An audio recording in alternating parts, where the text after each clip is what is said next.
Welcome back. Markets kicking off 2026 in a record-setting strong note, already hitting fresh record highs just 4 days into the new year. The Dow topping 49,000 for the first time ever yesterday. The S&P also hitting a record high, and the Nasdaq pushing higher. It's not just equities moving. Commodities are also heating up. Nickel posted its biggest gain in more than 3 years. Gold and silver also climbing toward record highs yesterday. Investors trying to suss out what 2026 holds, from monetary policy to geopolitics, and whether the gains can sustain in a more volatile environment. Joining me now is Niles Investment Management founder and portfolio manager, Dan Niles. Dan, great to see you. Happy New Year. Happy New Year to you too, Maria. And you've said that you're expecting a choppier year for the markets. Give us the setup. What do you expect 2026 to look like from an investment perspective, and how are you positioning yourself? Well, I think it should start off pretty strong for a couple of simple reasons. Number one, the Fed started doing quantitative easing light, if you want to call it that, in December, where they're buying $40 billion a month in short-term treasuries after they were doing quantitative tightening before that. And then you should get a new Fed chair in May, appointed by President Trump, and the only way he's going to get to be chair is if he wants to cut rates by another 100 bips at least. And so that should keep the easy money flowing, which is obviously positive. And then you've got the big, beautiful bill benefits, giving you about 100 to 150 billion in extra tax refunds for consumers and accelerated R&D and investment tax credits for corporations. So those are the positives. Now, I think when you get towards the latter part of the year, I think people are going to start to get concerned about the midterm elections. You know, what if the socialist Democrats continue to make gains, and that's not viewed as good for big business? And you've also got multiples that are at very high levels at 26 times trailing for the S&P versus about 19 times, which is the historical average, when inflation's sitting up at this 2.5% to 3% level. So I think those are the positives at the beginning of the year, but then I think things get a lot tougher at the end of the year. Yeah, that makes a lot of sense to me. I mean, look, we're seeing this melt up in equities now continuing, but you even have interest in commodities. And we've had people like Stephanie Pomboy and Larry McDonald on recently saying you have to own hard assets as well.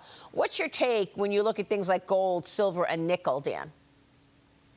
Well, I mean, we owned gold for part of last year. I mean, we don't own it currently. But I think in an inflationary environment, because don't forget, I mean, easy money is great for the stock market, but it's great because it's inflating, stock prices. Well, it happens to inflate commodities as well, unfortunately. But that's not necessarily good for inflation, and it's not good for global growth. So I do think commodities does deserve a place in everyone's portfolio. We like it as well, but at these levels where you're kind of seeing some of these assets go parabolic, it's not something I'm interested in here, but certainly on pullbacks, commodities are a lot more interesting. So let's talk about some of your top picks. I found the first one interesting. It takes me back all the way to the dot-com boom. You've talked about the AI wave and shared a few stock ideas that you like. You're looking at strong opportunities still in technology. Tell us about your picks. Cisco is one of the names in the tech sector. Why are you putting Cisco as one of your top picks for the year? Tell us about it. Sure. I mean, Cisco actually has one of my top picks for 2025. Stock was up 30%. My thesis back a year ago was that Cisco would start to enter the AI conversation in that they were going to start providing networking gear for AI. And what you saw was their presence actually got stronger last year. Stock finished the year up 30%. Which is better than the Magnificent Seven, which averaged up 22%, and certainly better than the S&P up 16%. And going into this year, I think what you're going to see is that momentum continuing because corporations now need to get access to all that AI-generated data. So I think you're in the beginning of a multi-year upgrade cycle. The growth was 1% per year before last year. Last fiscal year, it accelerated to 5%. This year, I think you can get into the high single digits. And as I said earlier, the market multiple is about 19 times trailing versus the S&P at about 26. And so I think the multiple can expand further as well. Are you interested in any of the other high-flying names within AI, like an NVIDIA? Well, yeah, actually, when I look at NVIDIA, it's down to about 25 times earnings. And so that one's actually interesting. It's not one of my top 5 picks, but we actually have a pretty substantial position in it.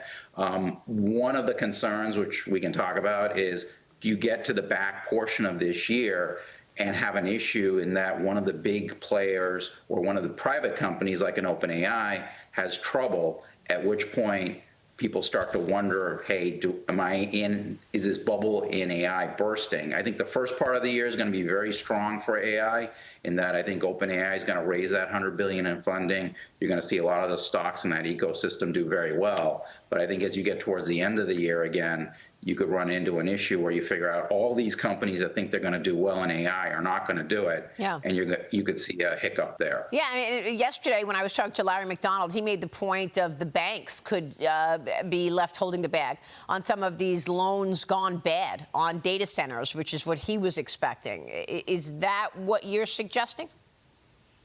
100%. I mean, you and I, Maria, lived through the 90s, right? Yeah. It was wonderful. 1999, NASDAQ was up 86%. Yeah. It started 2000 of 24, and then it went down 78% over 2.5 years. And nobody can argue the internet's not an amazing thing, but it didn't stop stocks from getting killed and a lot of companies left holding the bag, in your words. Yeah. On the other side of that break. So I think that's why I'm really bullish on the AI-related stuff right now, like NVIDIA. Yeah. Later this year, I think it becomes potentially a lot more problematic. All right. Well, we're going to watch that. I think this is an interesting story that increasingly you've got this worry that some of these loans could actually default on this data center build out. You also like Boeing. You say, I love big backlogs, I cannot lie, and ramping cash flow. And you like Nike, just do it. And Apple, better late than never, you say. And then you've got the time has come for RFID tech at an inflection point. You want to say anything about those top 5 list?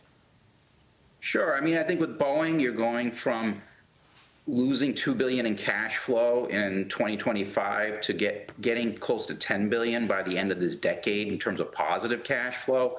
I think with Nike, you brought back a 32-year veteran, which is getting Nike back to its roots about a year ago, having a strong retail presence, focusing on sports and innovation. Yeah. I think with Apple, you're going to go through changing to a foldable phone. And in the past, you've seen changes in size drive big revenue increases. The iPhone 6, you went from 4 inches to 5.5-inch screen size. Revenues accelerated from 7% to 28%. And RFID has been kicking around for 50 years. You're entering the food category. It's 10x bigger than apparel. At 80 billion units, you're going to a 1 trillion units potential per year. So I love your analysis, Dan. You know how much I love your analysis. You think things out so clearly.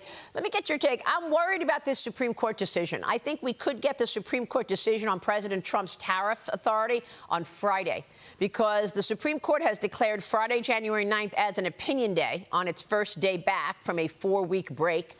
Opinions will be unsealed shortly after 10 a.m. We don't know what opinions will be unsealed. I'm making a guess that the opinions could be around the president's tariff policy.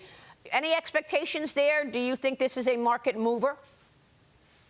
I think they'll probably decide against the president, but I think the president has other options to keep the tariffs on. So I don't actually see it being that big of a deal. Obviously, when the market's ramping into things like that, you worry that there is some issues, but everybody knows that decision is coming. I'm much more concerned about earnings coming up, and you've got, as we said earlier, right, entering the year, you've got some pretty big other positives. So I'm kind of looking through that, and I don't see that as a big issue, but we'll see what happens. Yeah. All right. We will leave it there. Dan, great to see you this morning. We so appreciate your analysis. Thank you, sir.